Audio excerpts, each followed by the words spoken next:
जब वे गुंडे उस लड़की को घेर कर उसे डराने धमकाने लगे तभी मैं वहां पहुंचा। मैं भीड़ को चीरता हुआ आगे बढ़ा, उस आदमी को पकड़ा जो लड़की पर हाथ उठा रहा था और साफ शब्दों में कहा उसे छोड़ दे, लेकिन वो आदमी उल्टा मुझे ही गालियां देने लगा। मैंने उनकी गालियों को नजरअंदाज किया और पूरे गिरोह की तरफ देखकर बोला, अभी लड़की को छोड़ दो वरना मैं तुम्हारे जबड़े तोड़ दूंगा। मेरी बात सुनकर सब हंस पड़े, उन्हें लगा मैं मजाक कर रहा हूँ। अगले ही पल मैंने सबसे जोर से हंस रहे आदमी को एक ही बार में जमीन पर गिरा दिया। बस फिर क्या था, बाकी सबने मुझे घेर लिया। एक ने चाकू से हमला किया और फिर सब मिलकर मुझे जमीन पर गिराकर लातों से कुचलने लगे। तेरे हाथ, उनका सरगना चिल्लाया। उन्होंने मुझे तब तक पीटा जब तक मेरी सांसें थम नहीं गईं। वे चिल्ला रहे थे, तू क्या बोल रहा था बूढ़े, क्या बकवास कर रहा था, अब बोलना। लेकिन उन्हें क्या पता था कि मैं कभी इस इलाके का राजा हुआ करता था और मेरा भाई जेसन वो आदमी था जिसका नाम कभी लंदन के आधे शहर पर राज करता था। जब जेसन को मेरी मौत की खबर मिली तो उसने बदला लेने की कसम खा ली। उसने अपने पुराने साथियों को बुलाया, निक जो दर्द देना जानता था, डेविड जिसकी गोली कभी चूकती नहीं थी, और टॉम जिसे लोग कसाई कहते थे। उन्हें उस दिन का वीडियो मिला, लेकिन तस्वीरें इतनी धुंधली थीं कि लड़की के अलावा कोई साफ दिखाई नहीं दे रहा था। जेसन ने उस लड़की को ढूंढा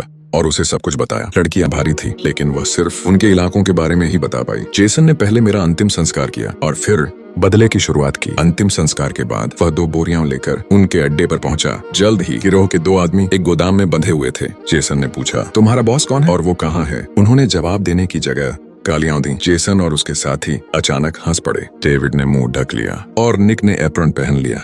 फिर एक आदमी के हाथ में कील ठोंकी गई, फिर दूसरे हाथ में निक ने ड्रिल उठाई और उसकी पिंडली में उतार दी। उसकी चीखों से गोदाम गूंज उठा। दूसरा आदमी टूट गया। वह बोला, मैं मदद करूंगा, मैं बॉस को बाहर बुला दूंगा। जेसन ने कहा, इसे खोल दो। निक बोला, ये झूठ बोल रहा है। जेसन ने बस इतना कहा, मुझे फर्क नहीं पड़ता। जैसे ही रस्सियां खुली वह आदमी हथियार उठाने दौड़ा। जेसन ने हाथ उठाया और गोली चला दी। वह वहीं ढेर हो गया। असल में जेसन उसकी नीयत पहले ही समझ चुका था। दूसरा आदमी भी ज्यादा खून बहने से मर गया, लेकिन ये तो बस शुरुआत थी। असली बदला अब शुरू हुआ था।